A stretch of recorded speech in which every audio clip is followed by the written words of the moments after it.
Halo semuanya, selamat datang di channel ini di mana kita akan membahas berbagai film keren yang kurang mendapat sorotan alias underrated. Nah, kali ini kita akan membahas sebuah film Indonesia yang tayang pada tahun 2008 lalu, disutradarai oleh Moely Surya dan ditulis oleh Joko Anwar.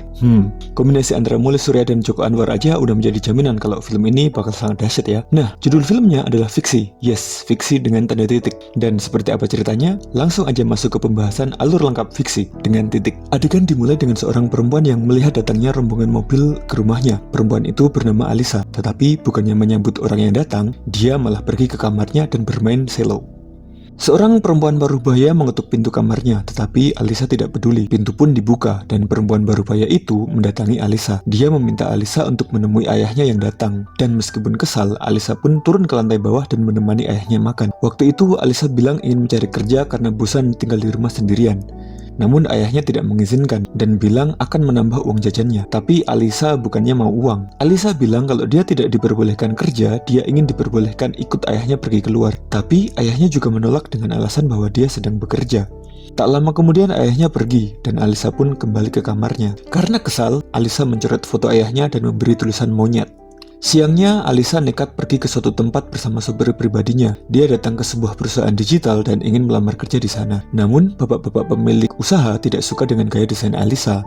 Bapak-bapak itu meragukan kemampuan Alisa. Namun, tak lama kemudian, bapak-bapak itu menerima sebuah panggilan telepon. Setelah berbicara dengan orang lewat telepon, dia kembali menemui Alisa dan bilang kalau Alisa bisa bekerja di tempatnya. Alisa pun curiga karena bapak-bapak itu mendadak berubah pikiran. Karena rasa curiga itu, Alisa pun pergi meninggalkan tempat itu dan kembali ke mobil. Di sana, Alisa langsung mengambil HP sopirnya dan menelepon nomor yang ada di daftar panggilan keluar. Dan benar saja, ternyata nomor telepon itu terhubung ke bapak-bapak pemilik usaha digital. Alisa yang kesal akhirnya pun memutuskan untuk pulang. Malam harinya, Alisa bermimpi didatangi oleh perempuan yang sedang hamil. Perempuan itu adalah ibunya. Alisa pergi mengikuti ibunya ke lantai bawah. Di sana, ibunya berkata bahwa ayahnya ingin membunuhnya. Ibu Alisa tidak pernah terima dibilang gila oleh semua orang. Karena itu, dia mengambil sebuah pistol yang tersembunyi di sebuah buku. Menurut ibunya, pistol itu akan digunakan ayahnya untuk membunuhnya. Dan karena tidak mau dibunuh, maka ibunya pun berniat untuk bunuh diri.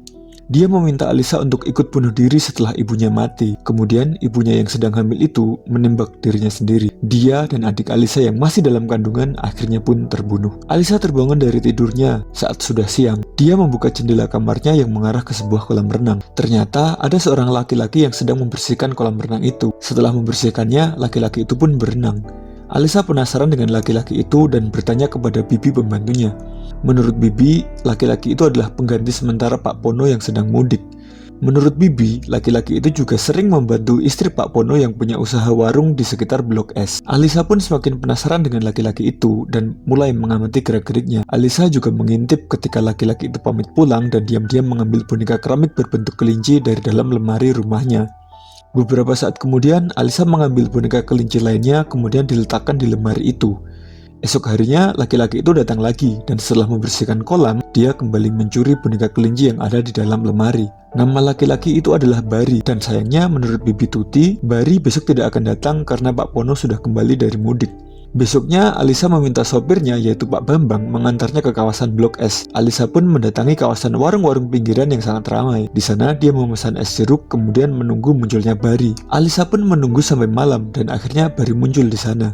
Alisa kemudian mengikuti kemana Bari pergi. Laki-laki itu naik bis umum, sementara Alisa langsung mencegat sebuah taksi. Alisa mengikuti Bari sampai ke tempat tinggalnya. Ternyata Bari tinggal di sebuah rumah susun di kamar nomor 65. Di kamar itu, ternyata Bari tinggal bersama dengan seorang perempuan. Karena semakin penasaran dengan Bari, Alisa pun menyewa kamar di sebelah kamar Bari yang memang sedang kosong. Tak lama kemudian, Alisa pun pulang ke rumah dan langsung dimarahi oleh Bu Tuti serta Pak Bambang. Alisa tidak peduli dengan omelan Bu Tuti dan langsung pergi ke kamarnya. Tak lama kemudian, Alisa pun mengemasi barang-barangnya dan bersiap untuk pindah ke sebelah kamar Bari. Esok harinya, Alisa meminta Pak Bambang untuk mengantarnya ke suatu tempat. Begitu sampai, Alisa meminta Pak Bambang mengangkat barangnya ke dalam sebuah ruangan. Sementara Pak Bambang pergi, Alisa pun mengemasi barang-barang lainnya dan memasukkannya ke bagasi sebuah taksi. Setelah semuanya masuk ke bagasi, Alisa pun pergi dengan taksi itu menuju rumah susun tempat Bari tinggal. Alisa kemudian menempati kamar nomor 66 yang berada tepat di sebelah kamar Bari. Dia menata barang-barangnya dan melihat pemandangan kota dari jendela kamarnya. Malam harinya, Alisa mendengar suara Bari dan seorang perempuan. Dia pun mengintip mereka berdua yang baru saja datang dan memasuki kamar mereka.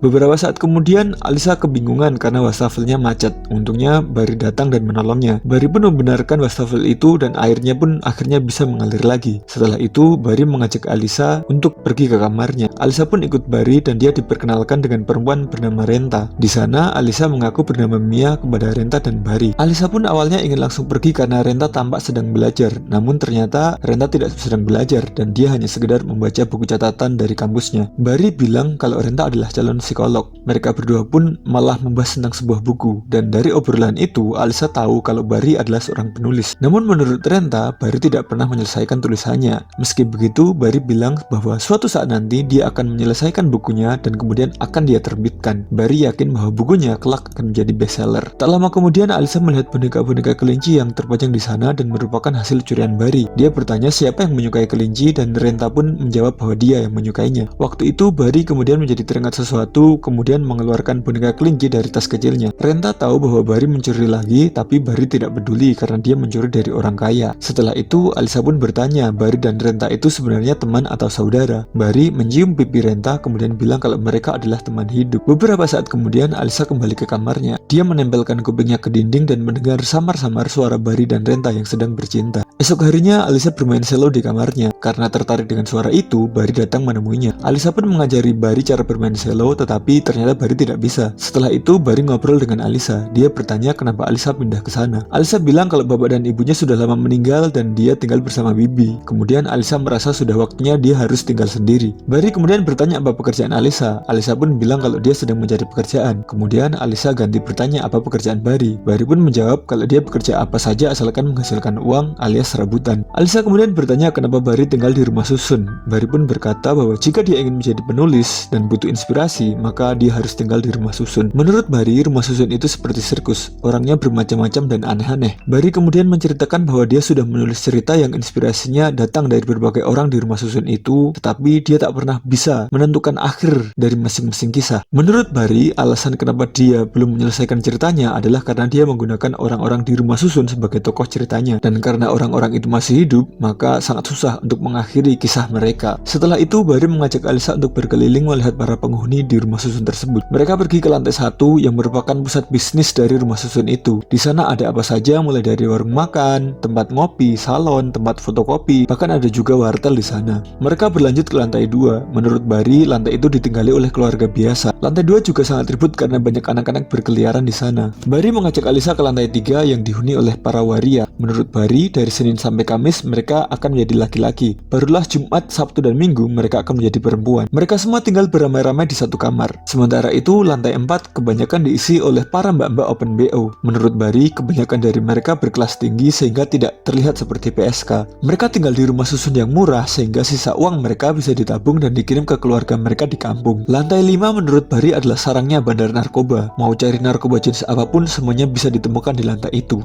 Sementara itu, lantai 6 adalah lantai kamar mereka. Di lantai itu mayoritas diisi oleh mahasiswa atau pegawai kantoran. Mereka pun lanjut ke lantai 7 dan menurut Bari di sana adalah lantai yang dihuni para homoseksual. Saat Jumat malam biasanya akan diadakan pesta di sana. Menurut Bari, mereka semua orangnya sangat asik dan ramah terhadap orang lain. Dan lantai paling atas adalah lantai 8. Di sana dihuni oleh para istri simpanan. Mereka tinggal di lantai atas agar tidak dilewati oleh orang lain. Kemudian Alisa bertanya tentang lantai 9. Menurut Bari, lantai 9 itu kosong dan yang menghuni lantai itu adalah para setan. Bari mendengar kabar bahwa lantai itu dihuni oleh arwah orang-orang yang gentayangan waktu rumah mereka terbakar. Dulu rumah susun itu berdiri di kawasan penduduk. Rumah-rumah penduduk terbakar atau mungkin sengaja dibakar, dan setelah itu dimulailah proyek pembangunan rumah susun. Setelah itu Bari mengajak Alisa untuk pergi melihat tokoh-tokoh yang ada di dalam ceritanya. Dia mengajak Alisa melihat seorang kakek yang duduk di depan sebuah kamar. Menurut Bari, kakek itu tidak pernah masuk ke kamarnya sejak rumah susun itu dibangun 5 tahun lalu.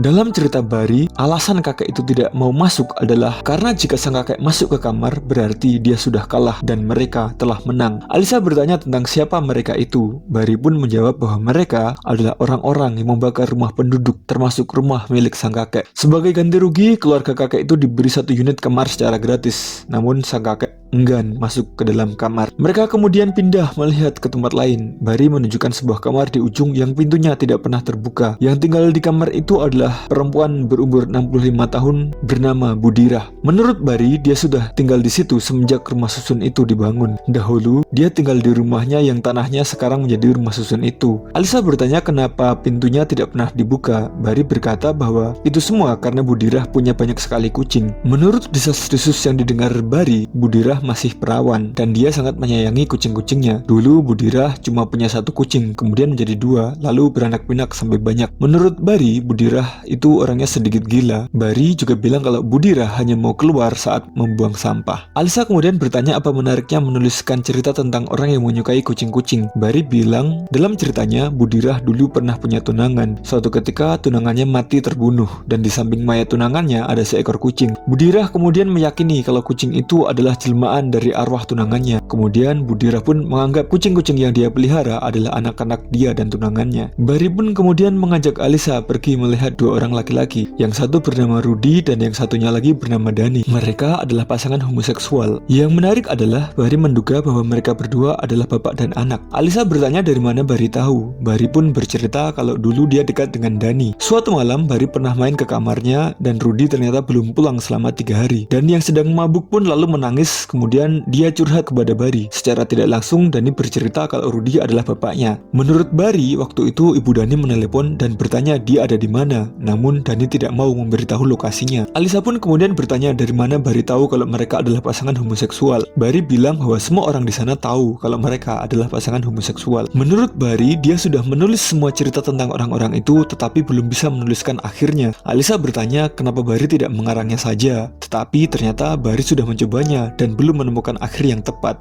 Lagi pula Bari merasa kalau dia harus menuliskan apa yang benar-benar terjadi kepada para tokohnya. Dia memang bisa mendramatisasi beberapa bagian, tetapi untuk plotnya dia merasa harus benar-benar dari kisah nyata. Alisa kemudian ingin melihat tulisan yang sudah dibuat Bari, tetapi Bari malu dan tidak mengizinkannya. Namun Alisa terus memohon dan Bari pun akhirnya mau menunjukkan hasil tulisannya. Alisa pun membaca tulisan Bari di kamarnya dan mengetahui bahwa Bari ternyata juga menuliskan kisah tentang dirinya. Setelah membaca tulisan itu, Alisa pun memutuskan untuk tertidur. Dia kembali bermimpi tentang ibunya yang sedang hamil. Ibunya mengelus-elus Alisa yang sedang tertidur. Tak lama kemudian Alisa pun terbangun. Esok harinya Alisa naik ke lantai 7 untuk membuang sampah. Dia bertemu dengan Dani yang membantunya membuang sampah. Mereka kemudian berkenalan. Dani ternyata sedang kuliah dan mengambil jurusan desain grafis. Dia sedang ada tugas membuat desain dan sedang dikejar deadline. Dan Alisa pun penasaran ingin melihat. Mereka pun pergi ke kamar Dani dan Alisa akhirnya membantu Dani membuat desain. Dani memperbolehkan Alisa mengurus tugas desainnya sementara dia merokok di depan pintu. Tak lama kemudian Alisa pun sudah menyelesaikan tugas itu. Dani terkagum-kagum melihat desain buatan Alisa. Dia pun mengecek lebih detail desain itu sementara diam-diam Alisa mengambil ponsel Dani. Dia mengecek nomor telepon ibu Dani dan menghafalkan nomornya. Tak lama kemudian Alisa pergi ke wartel yang ada di lantai bawah dan menelepon nomor ibunya Dani. Telepon itu pun tersambung dan Alisa bertanya apa benar dia sedang berbicara dengan ibunya Dani. Dan juga dia bertanya apa benar suaminya bernama Rudy. Perempuan di ujung telepon pun membenarkan pertanyaan Alisa. Kemudian Alisa berkata bahwa dia tahu di mana Rudy dan Dani berada. Suatu malam pesta homoseksual diadakan di lantai 7. Alisa datang ke sana untuk menemui Dani dan dia diperkenalkan dengan Rudy. Alisa diajak minum bareng Rudy. Alisa pun bertanya apakah Rudy dan Dani adalah pasangan homoseksual. Rudy pun membenarkannya. Kemudian Rudy bertanya apakah Alisa masih perawan atau tidak. Dan sebelum menjawab, Rudy menebak kalau Alisa masih perawan. Tak lama kemudian seorang perempuan yang ternyata adalah ibunya Dani datang. Suasana pun menjadi heboh setelahnya. Terlebih mendadak terjadi insiden yang sangat mengerikan.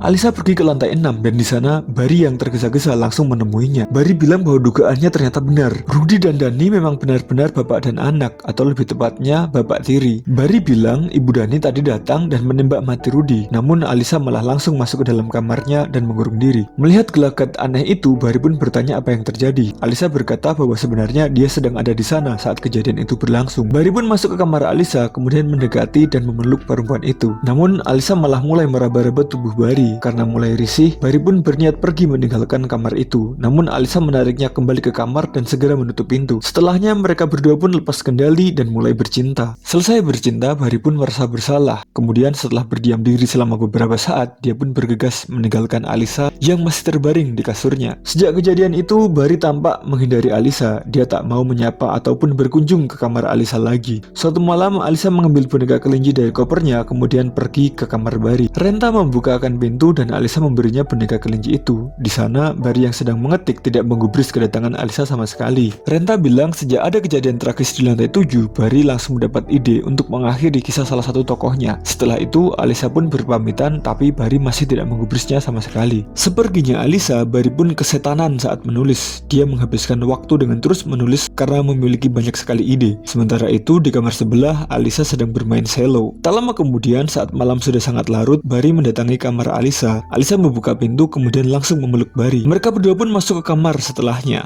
Esok harinya, Alisa merencanakan sesuatu. Dia mengintai Budirah yang memiliki kucing-kucing dan tidak pernah membuka pintu kamarnya. Waktu itu, Budirah keluar dari kamar karena ingin membuang sampah. Namun ternyata, lubang pembuangan sampah di lantai itu sudah dikunci oleh Alisa, sehingga Budirah harus turun ke lantai bawah. Saat itulah, Alisa pergi ke kamar Budirah dan mengambil kucing-kucingnya dengan menggunakan kardus. Dia membawa kucing-kucing itu ke lubang pembuangan sampah dan langsung melempar semua kucing milik Budirah melalui lubang itu. Malam harinya, Alisa pulang dari berbelanja. Ternyata sudah ada hal mengejutkan terjadi. Bari mengabarkan bahwa Budirah meninggal setelah melompat dari lantai 7. Alasan Budirah bunuh diri adalah karena kucing-kucing kesayangannya lepas. Menurut Bari, ada yang menemukan mayat kucing-kucing Budirah telah terjatuh di lantai dasar melalui lubang pembuangan. Bari pun menduga sepertinya ada yang sengaja melakukannya. Alisa pun berniat pergi ke kamarnya, namun Bari langsung bertanya dari mana saja dia. Alisa bilang dia pergi berbelanja dari pagi. Bahkan dia juga menelepon Renta saat ada di toko tadi pagi. Namun Bari sepertinya tidak percaya dengan ucapan Alisa. Alisa pun bilang kalau Bari sudah termakan cerita fiksinya sendiri jika mengira dia yang telah membuang kucing-kucing Budirah. Namun Bari tetap curiga karena semuanya serba kebetulan. Kemarin Rudy meninggal dan sekarang giliran Budirah. Semua itu terjadi setelah Bari menceritakan kisah fiksinya kepada Alisa. Alisa pun segera masuk kamarnya meninggalkan Bari yang masih curiga. Beberapa waktu kemudian Alisa datang ke kamar Bari dan memberikan boneka kelinci kepada Renta. Saat itu Bari baru saja selesai mandi, tetapi dia tidak mau menggubris kedatangan Alisa. Tak lama kemudian, Alisa pun pergi meninggalkan kamar itu sementara Bari menyalakan komputer dan mulai menulis. Waktu itu Renta mulai curiga ada sesuatu yang terjadi antara Bari dan Alisa. Bari berkata kalau dia tidak menyukai Alisa karena sifatnya yang mencurigakan. Alisa seperti mencoba menarik simpati Renta dengan memberikan boneka-boneka kelinci itu. Beberapa saat kemudian, Alisa yang tertidur kembali mendapat mimpi tentang ibunya. Alisa di mimpi itu masih sangat kecil dan dia berjalan mengikuti ibunya yang pergi ke lantai bawah. Di salah satu sudut rumah, Alisa kecil bertemu dengan Alisa dewasa dan dia ditodong pistol oleh Alisa dewasa. Alisa pun terbangun dari tidurnya. Alisa pergi keluar dan mengetuk pintu kamar Bari. Setelah itu, dia kembali ke kamarnya. Bari membuka pintu dan melihat selimut yang memiliki noda darah perawan dari Alisa. Karena panik, Bari mengambil selimut itu dan segera membuangnya melalui lubang pembuangan sampah. Malam harinya, Alisa sudah menunggu Bari dan Renta yang baru saja kembali dari suatu tempat. Bari meminta Renta masuk ke kamarnya sementara dia ingin berbicara kepada Alisa. Waktu itu, Bari berdebat dengan Alisa tentang apa yang sudah terjadi. Alisa bilang dia menyayangi Bari dan dia tidak akan menuntut apa-apa. Alisa meminta Bari menemaninya, tetapi Bari ingin menemui Renta dan mengatakan semuanya. Alisa bilang bahwa Renta tidak perlu tahu, tetapi Bari berkata bahwa Renta berhak mengetahuinya. Bari berkata bahwa dia menyayangi Renta dan dia berharap ada keajaiban Renta akan memaafkannya. Alisa kemudian berkata bahwa seharusnya prioritas utama Bari bukanlah Renta, melainkan cerita-cerita fiksinya. Namun Bari bilang kalau dia membenci ceritanya karena semuanya berakhir dengan sangat klise. Alisa kemudian berkata bahwa yang paling klise adalah cerita tentang dirinya sendiri, cerita tentang laki-laki yang sudah punya pacar namun selalu mendekatkan diri dengan perempuan psikopat. Alisa kemudian bilang kalau dia bukanlah psikopat. Setelah itu, dia berjanji tidak akan mengganggu Bari lagi. Di kamarnya, Alisa mendengar pertengkaran antara Bari dan Renta. Setelah itu, Renta berkata bahwa dia akan pergi dari tempat itu. Beberapa waktu kemudian ternyata Renta sudah pergi meninggalkan kamar itu. Bari yang kembali ke kamarnya melihat barang-barang Renta telah dibawa pergi. Dia menyalakan komputer dan melihat pesan yang ditinggalkan Renta. Isi pesan itu adalah Renta meminta Bari menyelesaikan semua ceritanya. Bari pun langsung melanjutkan berbagai kisah dari tokoh yang ada di ceritanya, sambil sesekali mencoba menghubungi Renta, namun tak pernah tersambung. Suatu ketika karena suntuk, Bari pergi meninggalkan kamarnya. Saat itulah Alisa masuk ke kamar Bari dan membaca cerita Bari. Dia membaca mengenai kakek yang menolak masuk ke dalam kamarnya karena tidak mau merasa kalah. Sementara itu si kakek baru saja bangun dari tikar di depan kamarnya. Dia diminta masuk oleh istrinya tetapi dia tidak bergeming. Dia duduk sambil melihat foto anak perempuan kesayangannya. Istrinya bilang kalau keluarga pacar anak mereka akan datang dan dia harus masuk untuk sementara waktu. Setelah keluarga pacar anak mereka pulang, kakek itu boleh kembali duduk di luar. Tetapi omelan istrinya tidak dia pedulikan sama sekali. Dia tidak akan masuk karena jika dia masuk berarti dia sudah kalah. Tak lama kemudian anak perempuan kakek itu datang dan masuk ke dalam dalam kamar. Kakek itu pun bangkit dan berjalan meninggalkan tempat itu. Dia tidak ingin membuat putri kesayangannya malu jika dia masih berada di depan kamar saat keluarga pacarnya datang. Karena itu dia berjalan ke ujung lantai rumah susun tersebut, kemudian duduk di atas pembatasnya. Dia menyantai di sana untuk sementara waktu. Namun tak lama kemudian Alisa datang dan mendorong kakek itu sampai terjatuh ke bawah. Setelah mendorong sang kakek, Alisa pun bergegas pergi meninggalkan rumah susun dan menghabiskan waktu seharian di kawasan Blok S. Malam harinya dia pulang ke rumah susun dan langsung dicegat oleh Barry. Alisa ditanya dari mana saja dia, dan Barry curiga kalau Alisa adalah dalang di balik kematian kakek itu. Namun Alisa bilang kalau dia pergi dari tadi siang, kemudian bergegas masuk ke dalam kamarnya meninggalkan Barry. Sementara itu Barry masuk kembali ke kamarnya dan mulai menulis sambil sesekali mencoba menghubungi Renta.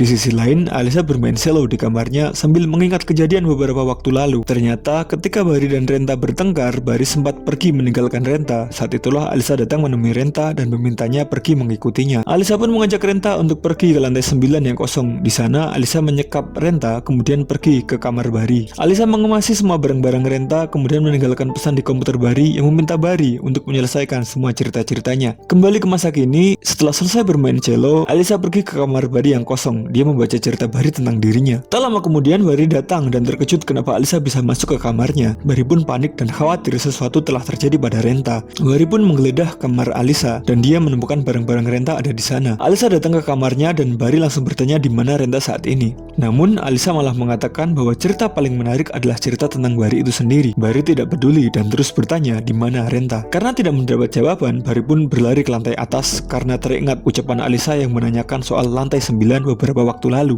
Barry sampai di lantai 9 yang kosong dan mulai menggeledah setiap kamar yang ada di sana. Dia akhirnya menemukan Renta yang tersekap di salah satu kamar kosong dan dalam keadaan pingsan. Barry pun membebaskan Renta dan bergegas berteriak minta tolong. Orang-orang pun berdatangan ke lantai itu untuk membantu Barry. Sementara itu Alisa berjalan menjauhi mereka sambil membawa boneka dan menangis. Barry melihat Alisa pergi tetapi dia memutuskan untuk mementingkan keselamatan Renta. Alisa pun akhirnya pergi memanjat pembatas lantai, kemudian dia melompat ke bawah dari lantai 9.